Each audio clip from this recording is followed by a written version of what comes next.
सुप्रभात। मैं हूं जगेंद्र राणा और आज की हमारी आध्यात्मिक चर्चा का विषय है आध्यात्मिक रहस्य। आध्यात्मिक रहस्य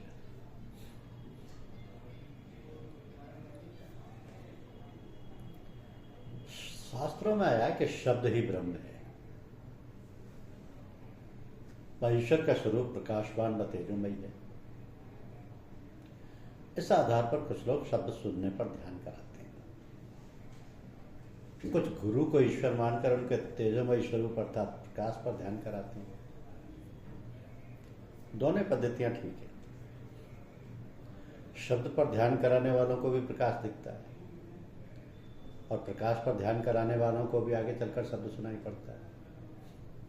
ये अपने अपने संस्कारों पर निर्भर है कि कुछ साधकों को जल्दी शब्द सुनाई पड़ने लगता है और कुछ को देर लगती है।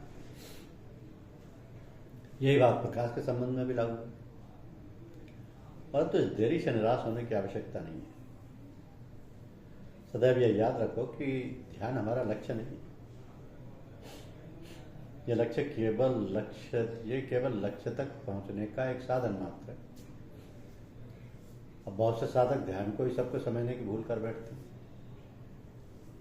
आगे चलकर ऊंची स्थितियों में पहुंचकर ध्यान भी छूट जाता है और बगैर ध्यान लगाए ही साधक दिन रात गुरु चिंतन में लीन रहता है। तो कुछ साधकों ने रूहानी इल्म के विषय में अज्ञानवश भ्रम्बा गलतफहमियां पाल रखी हैं, जो कि रूहानी सफर में भटकाव पैदा करती है। बहुत से साधक इनमें फंसकर फिर वापस संसार के मायाजाल की ओर मुंह मोड़ लेते हैं। तो जो साधक केवल अंतिम सत्य यानी द एब्सोल्यूट ट्रुथ को जानने की इच्छा लेकर गुरु के पास आता है, जो अपने निज स्वरूप को जानने की तमन्ना रखता है, केवल वही ईश्वर के दरबार में जाने का अधिकारी होता है। ऐसों के लिए ही गुरु अपना सर्वस्व न्यौछावर करने को तैयार रहते हैं। तो देखा ही जाता है कि 50% लोग केवल सांसारिक इच्छाओं की पूर्ति के लिए ही गुरु के पास आते हैं। यदि उनकी इच्छाएं पूरी नहीं हुई तो उनका विश्वास गुरु से उठ जाता है और वो सत्संग छोड़ जाते हैं। रूहानी दौलत ऐसे लोगों के भाग्य की चीज नहीं है। कुछ लोग ये सोच लेकर चलते हैं कि गुरु कुछ नया ही बताएंगे या गुरु कुछ नया तो बताएंगे, जो कुछ बतलाएंगे वो सब गीता रामायण और उपनिषदों में लिखा है। साधना की विधि भी पुस्तकों में लिखी होती है, फिर गुरु की क्या आवश्यकता है? क्या हम अपने श्रम की कोशिश से मकसद हासिल नहीं कर सकते? सूफियों ने रूहानी विद्या को इल्म सीना कहा है, अर्थात सीना व सीना ये दिया जाता है। गुरु अपने आत्मबल से अपने शिष्य शक्ति के हृदय में प्रवेश कराते हैं। इस प्रकार शिष्य को तवज्जो देकर उसके हृदय के मल व आवरणों को काट कर उसे निर्मल बनाते हैं। तो केवल पुस्तकीय ज्ञान से मुमकिन नहीं है। गुरु या पीठ जिंदा किताब है, उनसे सीखो। साधना के मार्ग में काम, क्रोध, लोभ, मोह और अहंकार प्रमुख बाधाएं हैं। इनमें से प्रथम 4 को तो साधक अपनी साधना से कुछ सीमा तक नियंत्रण कर सकता है, परंतु अहंकार का पर्दा बगैर गुरु के नहीं काटा जा सकता है। आनंदमय कोश में भी अहंकार का एक झीना आवरण रह जाता है, जो केवल गुरु कृपा से ही दूर हो सकता है। जब तक कर्तापन का भाव है, जब तक व्यक्ति में मैं का बोध है, जब तक द्वैत अर्थात मृत्यु का ज्ञान है, तब तक अहंकार अपने सूक्ष्म रूप में मौजूद रहता है। ये केवल सदगुरु की दया से ही दूर हो सकता है। यहाँ पर अपना प्रयत्न कुछ काम नहीं आता। जब तक शिष्य गुरु में लय नहीं हो जाता, तब तक अहंकार का हल्का आवरण बना ही रहता है। यही पूर्ण समर्पण है। तो अधिकांश साधक इस अंधविश्वास को लेकर जीते हैं कि अब तो हमने गुरु कर लिया और गुरु दरबार में अपनी हाजिरी लगा देते हैं।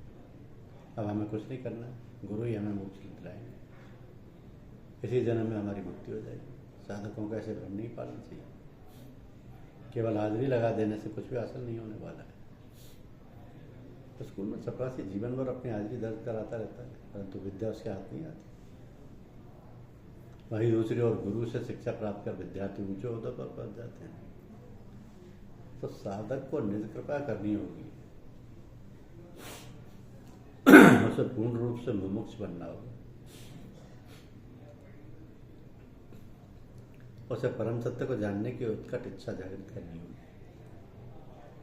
गुरु के बताए हुए साधन को निरंतर करते हुए उनकी निकटता प्राप्त करनी होगी, तभी वो गुरु कृपा का अधिकारी बन जाता है, ये बन पाता है। साधक जब साधना प्रारंभ करता है तो उसका ध्यान कुंडलनी, जागरण, चमत्कारों, भिन्न भिन्न प्रकार की समाधियों को ही रहता है। यदि आप इन्हीं में भटक कर रह गए तो उस परम तत्व तक कभी पहुंच ही नहीं पाएंगे। ये चीज़ें तो अनायास ही आपको प्राप्त हो जाएंगी।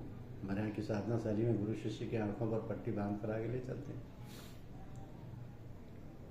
ताकि वे मार्ग के आकर्षण में बहक कर अपने मकसद को ना भूलें।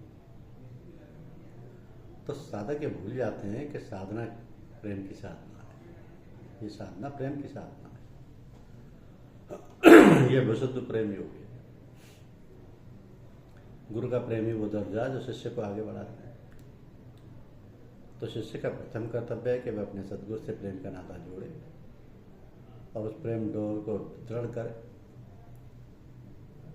परम संत राधा मोहन लाल जी, चचा जी महाराज के मंझले पुत्र के पास इरीना ट्वीडी नामक एक यूरोपियन महिला गुरु की तलाश में सारा भारत घूमने के बाद योग विद्या सीखने के लिए आई। उन्होंने सर्वप्रथम उस महिला से यही कहा कि इस साधना को सीखने के लिए तुम्हें मुझसे प्रेम करना होगा। उस महिला ने चुनौती दे डाली कि आप मेरे अंदर प्रेम पैदा कर दें। वो कई बार सारे नगर कानपुर में रही और गुरु प्रेम रस में ऐसी डूबी कि पूर्ण होकर ही निकली। उसने यूरोप के कई देशों, अमेरिका में गोल्डन सूफी केंद्र खोले और वहाँ गुरु के मिशन का कार्य आगे बढ़ाया। उसने किताबें लिखी, daughter of fire, Irina Tweedie, 1984, publisher Blue Dolphin, USA. कुछ बिरले ही इस आध्यात्मिक रहस्य को समझ पाते हैं कि साधना में प्रथम स्थान गुरु का है। रूहानी इल्म ज्ञान 3 प्रकार से हासिल करते हैं। शब्द ज्ञान, अनुमान द्वारा ज्ञानार्जन, साक्षात्कार अर्थात अपने अनुभव से प्रत्यक्ष ज्ञान पाना। प्रथम मनुष्य किसी संत महात्मा के प्रवचन सुनकर या किसी धार्मिक पुस्तक को पढ़कर ईश्वरीय ज्ञान के विषय में प्रारंभिक जानकारी हासिल कर सकता है। द्वितीय चरण में वो प्रारंभिक जानकारी के आधार पर मन व बुद्धि द्वारा अनुमान लगाकर उसका एक स्वरूप निर्धारित करता है।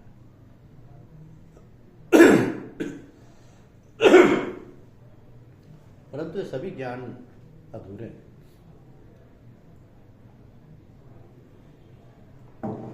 क्योंकि उसके अपने अनुभव पर आधारित नहीं है। अंत में वह किसी समर्थ गुरु के शरणागत होकर उनके द्वारा बतलाए हुए साधन से ईश्वर के वास्तविक स्वरूप का साक्षात्कार करता है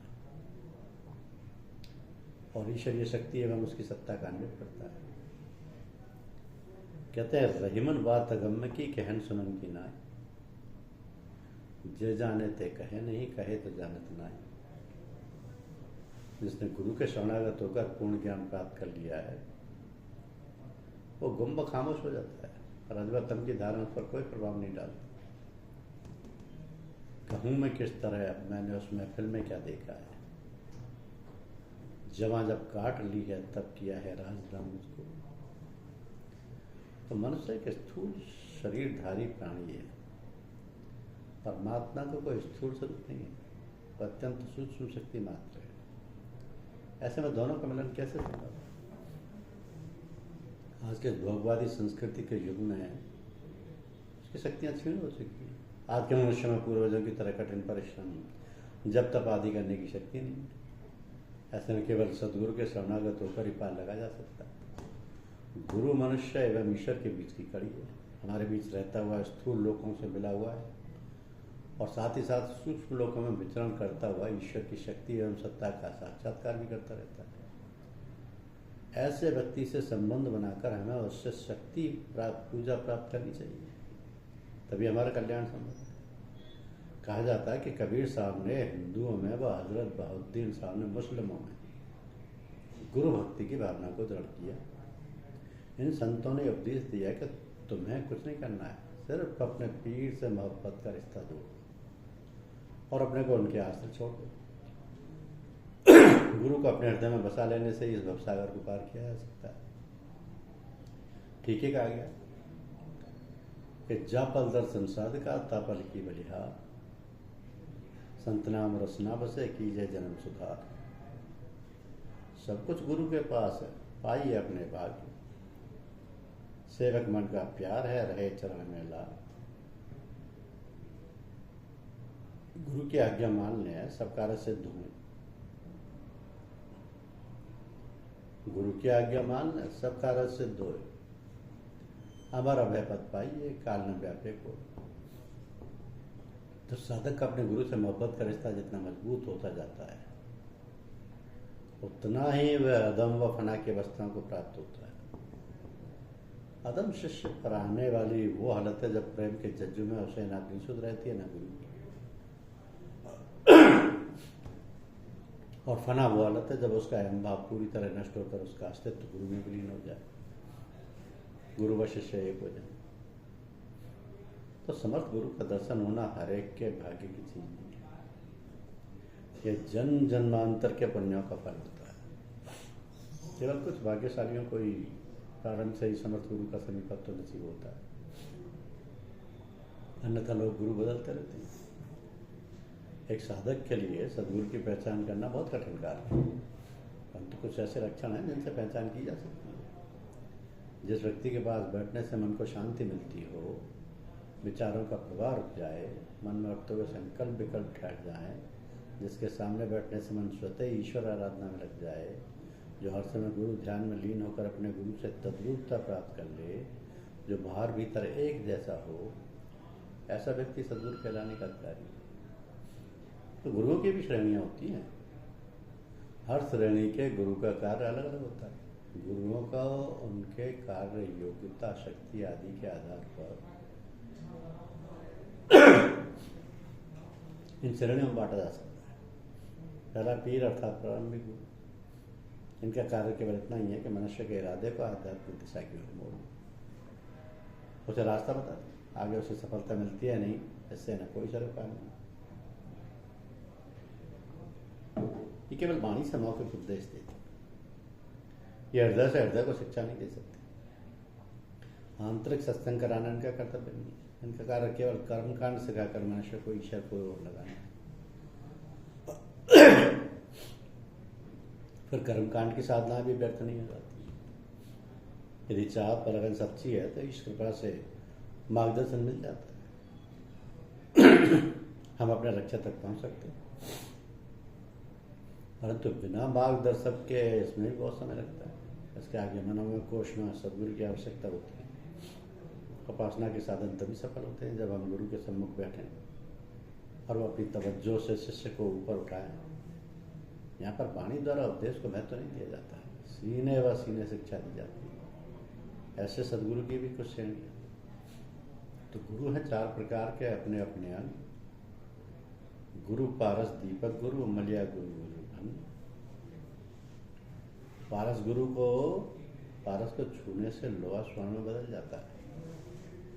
पारस गुरु वो गुरु कहलाते हैं जिनके संसर्ग में आने से मनुष्य में सद्विचार और उच्च गुणों का समावेश होने लगता है। जैसे पारस लोहे को पारस नहीं बना सकता, वैसे पारस गुरु शिष्य को अपने जैसा नहीं बना सकता। दीपक गुरु, एक जलते हुए दीपक से दूसरा दीपक जलाया जा सकता है, शर्त यह है कि दूसरे दीपक में तेल व बाती हो। तो यदि शिष्य का हृदय रूपी पात्र साफ है, उसकी मलिनता हट चुकी है, उसमें श्रद्धा और विश्वास है, तो ऐसे गुरु से वो अपने अंधकार को दूर करने के लिए प्रकाश ले सकता है। मलियागिरी गुरु, चंदन वृक्ष के आसपास के वृक्ष भी सुगंधित हो जाते हैं। ऐसे गुरुओं के आसपास का स्थान एक प्रकार से तपोभूमि बन जाता है। उनसे निकलती हुई सत्य की धाराएं उस स्थान को पवित्र कर देती हैं। ऐसे गुरुओं के संसर्ग में आने से व्यक्ति में अपने आप परिवर्तन होने लगता है और वो भी सात्विक विचारों वाला बन जाता है। भृंगी गुरु, हमारे यहाँ के साधन को भृंगी साधन कहा जाता है। भृंगी कीड़े की कैद में रहने वाला कीड़ा भय के कारण लगातार भृंगी की ओर ही देखता रहता है। कुछ समय पश्चात वो भी भृंगी जैसा ही हो जाता इस प्रकार जो साधक सदैव गुरु चिंतन में ही लीन रहते हैं, एक न एक दिन अपने गुरु जैसे ही हो जाते हैं। उनका अहम गुरु में विलीन हो जाता है और यहाँ तक कि उनके बाह्य रूप में भी गुरु से तद्रूपता हासिल हो जाती है। तो लालाजी साहब, महात्मा रामचंद्र जी महाराज ने स्वयं, उनके कुछ शिष्यों ने भी ये तद्रूपता हासिल कर ली। समर्थ गुरु सबसे ऊंची श्रेणी के सर्वशक्तिमान संपन्न गुरु होते हैं। उनके सामने बैठने वाले व्यक्ति का भी खाली नहीं लौटता है। ये क्षण मात्र में शिष्य को अभीष्ट स्थान में पहुंचाने की क्षमता रखते। पिछली श्रेणियों के गुरुओं में सकामता का एक झीनावरण होता है, परंतु समर्थ गुरु निष्कामता, अभेद बुद्धि व प्रेम के भंडार होते हैं। इन्हें आध्यात्म मार्ग का पूरा अनुभव होता है। सामने आए हुए व्यक्ति को देखकर ये जान लेते हैं कि ये पूर्व जन्मों में कहाँ तक साधना कर चुका है और आगे कहाँ से बढ़ाया जाए, कहाँ से इसे बढ़ाया जाए। इनकी एक निगाह से मनुष्य की स्थिति बदल जाती है। ऐसे परम संत के लक्षण गीता में इस प्रकार बताए गए। गीता में कि ब्रह्मभूतम प्रसन्नातम न शोचति न कांचति समय सर्वेतु भूतेषु मद भक्ति लभते परम। ऐसे महात्मा ब्रह्मनिष्ठ व ईश्वर में हो जाता है। ऐसा न उसे किसी प्रकार की चिंता सताती और ना ही कि उसे किसी प्रकार की इच्छा आकांक्षा रहती। यदि पूर्ण रूप से साम्यावस्था प्राप्त कर लेता है, राग द्वेष हर्ष शोक सुख दुख आदि माया के खेलों से प्रभावित नहीं कर पाता, उसका जीवन ईश्वर के प्रेम व अनन्य भक्ति से धन्य हो जाता है। हर श्रेणी के गुरु के कार्य अलग अलग है। गुरु प्राणमय को उस पार कराने में सहायक होता है, तो सदगुरु शिष्य को मनोमय और विज्ञान में का मार्ग दर्शाता है। समर्थ गुरु माया से परे आत्मा व परमात्मा का अनुभव कराकर आनंदमय कोश के माया व अहंकार का झीनावरण काट कर उसे आध्यात्मिक उच्चतम शिखर तक पहुंचाता है। वास्तव में गुरु शक्ति एक ही है। उसके तीन रूप अलग अलग होकर समय अनुसार मनुष्य को पार लगाते हैं। तो परम संतों के दरबार में यह भी देखा गया है कि कभी कभी समर्थ गुरु अपने शिष्यों के संस्कारों का भोग स्वयं करके कष्ट उठाते हैं और उन्हें ऊंची अवस्था में पहुंचाते हैं। तो यदि सदगुरु ने शिष्य को अपना लिया है तो उसके लिए कुछ भी दुर्लभ नहीं है। सदगुरु मिल निर्भय भया रही न दूजियास, जाय समाना शब्द में संत नाम विश्वास। आध्यात्म विद्या के रहस्यों को जानने में गुरु का प्रकाश ही सबसे अधिक महत्व की वस्तु है। शिष्य जितना अधिक अपने को गुरु के प्रकाश में डुबोता है, उतना ही वह फनाइयत यानी लय अवस्था की ओर बढ़ता है। गुरु के प्रकाश में ही हम महान धार्मिक ग्रंथों का सही अर्थ समझ सकते हैं, क्योंकि ऐसे ग्रंथों का निर्माण भी गुरु के प्रकाश में किया जाता है। तुलसीदास जी ने रामचरितमानस के आरंभ में भी ये बात स्पष्ट कर दी कि सुरगुर पद नख मनगन ज्योति, सुमिरत दिव्य दृष्टि है होती। दलन मोह तम सो का प्रकाश बड़े भागो रावई जैसो। गुरु महिमा का इससे अधिक बखान क्या हो सकता है कि भले हरि यस गुरु आपने गोविंदिया बता धन